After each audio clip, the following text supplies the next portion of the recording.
Hi everyone, good morning! So ngayon, kung makikita nyo, andito ako sa tanim. Yan, mga kasama ko. So we take the chance na mag-abono kasi nga ito may abono.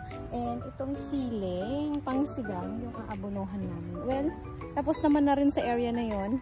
So ito na yung mga naabonohan na. Ayan. So, aabonohan namin para kahit paano mamunga pa ulit and mas maganda yung bunga niya. Kasi, kaya kung makikita nyo, medyo pa sila, kumbaga yung dahon niya, mga hindi na siya masaya. Basta ganun yung mga, iba na yung niya, kailangan niya ng abono.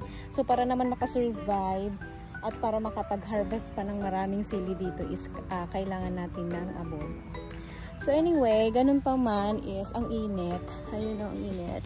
And dito yung weather natin ngayon is maulan tsaka maaraw. Pero dahil yan, maaraw naman ngayon sa mga oras na to, sinusulit na namin, pinapaspasan talaga namin yung pag-aabono para hindi naman tayo maulan na.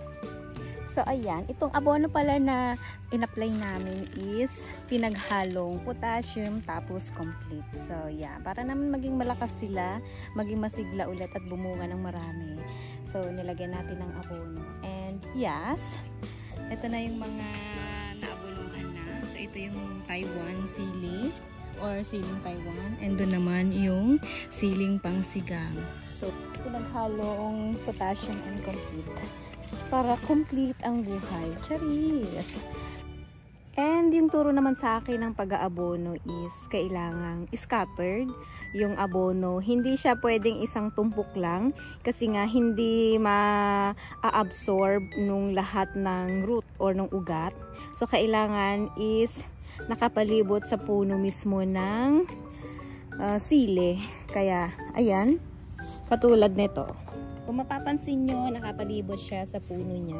Wala yung isang tumpok kasi nga possible hanggang dito lang yung abono niya. Wala dun sa kabilang area. And inagahan nga namin pumunta dito para naman matapos din agad kasi nga mahirap na baka mamaya sobrang init naman. So yun lang. And tara mag-abono tayo. Konting break time lang kasi ang ginawa namin. And let's go! Nakikita ba ako dyan? Ha? Steady mo yung